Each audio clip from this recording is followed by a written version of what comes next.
Hey, what's going on? It's your boy BT, and I came here to talk some boxing with the thousands of True School Sports subscribers. Now, I'm on my way home right now because I spent my morning at Starbucks getting some stuff in order for my very, very long-awaited trip to the UK, which will be happening finally 2.5 weeks from now on December the 4th. So if you're in the UK, mark your calendars. I'll be there December the 4th, going to gyms, doing interviews, and connecting with anybody who wants to connect. So if you wanna get up with your boy BT, I'll be in the UK for about a month and some change. I'm not really sure how long yet, but I'll be there for a good amount of time. So yeah, December the 4th, mark your calendars. And stay tuned for a video update on that coming out soon. Now, speaking of the UK, we got Shakur Stevenson, and his name is being thrown around a lot today. I've been seeing it all over Twitter. His name is being very heavily linked to fighting Josh Warrington next. And that's a fight where, with Shakur, you know, obviously after he beat Joel Gonzalez, he called out Josh Warrington. That's who he wanted to fight. You know, the young buck is showing some ambition. He's trying to go for the gusto. He's trying to be great, damn it. All right, he's trying to be great. He's chasing greatness. And, you know, there's a lot of fighters in America right now around his weight class that are getting a lot of hype. You know, you got guys like Ryan Garcia. You got guys like Teofimo Lopez. You got guys like Devin Haney, Virgil Ortiz. Many talented young Yanks, Americans, doing the damn thing at the weight. And right now, I would say, man, like Shakur Stevenson, what he's going to attempt to do if this fight gets made is pretty special. I mean, when we talk about Shakur Stevenson, we're talking about somebody who, in the amateurs, and I followed him in the amateurs, he was a can't-miss prospect. He was a can't-miss prospect as an amateur. He was someone that won the Olympic silver medal, damn near won the gold medal.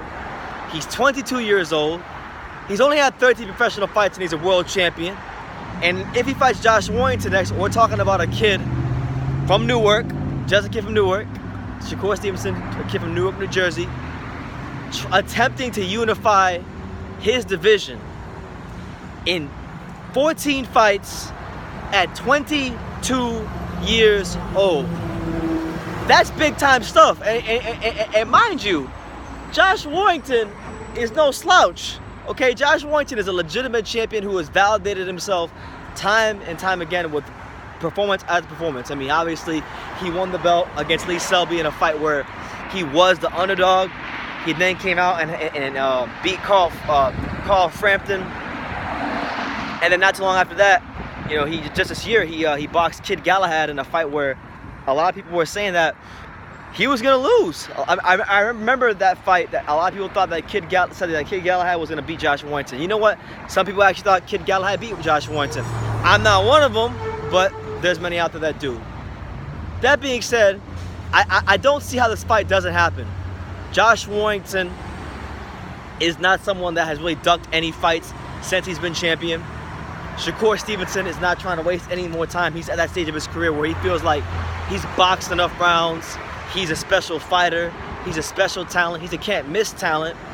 And it's time to put everything he's learned in the amateurs, everything he's learned in sparring, everything he's learned in his 13 fights in the pros. It's time to put all that stuff, all those rounds, all those experiences to the test.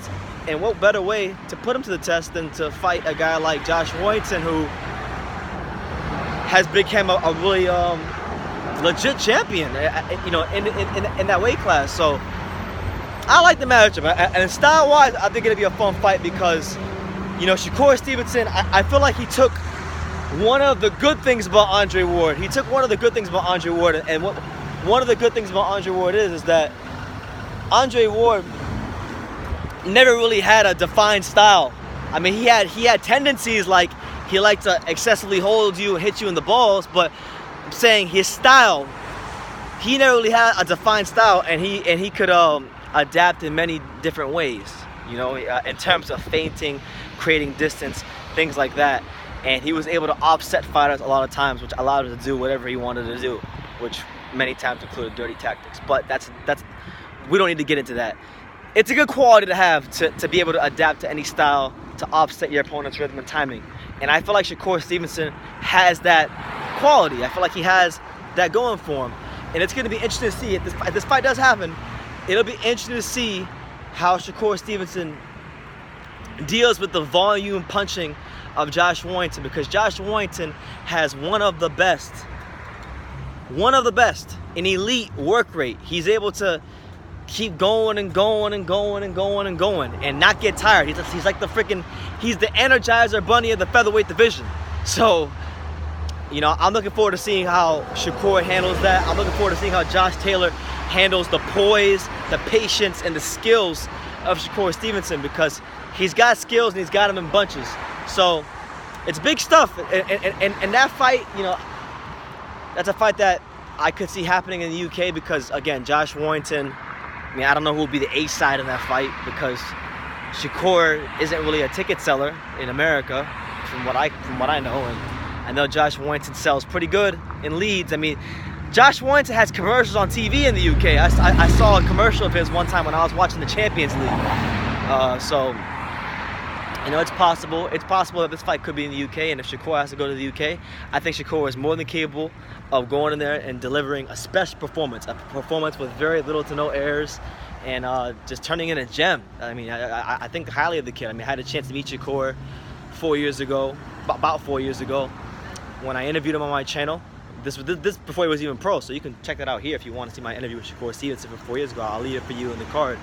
But yeah, I interviewed him, and I knew then he was going to be a special fighter, and I think now he's validating what a lot of us Yanks, a lot of us Americans always believed about him, was that he was going to become a special fighter. Now I'm hoping that he just doesn't get into any trouble outside the ring. That's really my only worry for him. But as long as his head is on straight outside the ring, then I have no doubts about what he's going to do inside the ring, because, you know, he was a can't-miss talent in the amateurs, and he's been a can't-miss talent in the pros, and he's made that transition, like, flawlessly, you know, and that's a big thing, because sometimes you get amateur boxers who don't know how to adjust to the pro game, and Shakur has done that with no effort whatsoever, or at least that's what it looks like. And when someone can make it look like they're doing it with no effort, that's when you know that they're great or they have the potential to be great. So, just I wish Shakur nothing but the best. With Warrington, he's gonna have his hands full, but I also feel the same way for Shakur. So it's a good fight. I would say, if you had to ask me who I'm favoring, I'm giving a slight edge to Shakur Stevenson. 60-40 Shakur Stevenson. I just think Josh Warrington is a one-dimensional fighter, but he's very good in that one dimension. And once Shakur Stevenson takes him past plan A, will he have a plan B? Will he have a plan C? Will he have a plan D? Can he make those adjustments at the championship level? I'm not so sure about Josh Warrington. I mean, I guess you could say the same again about Shakur, because Shakur is pretty untested. He hasn't really boxed anybody.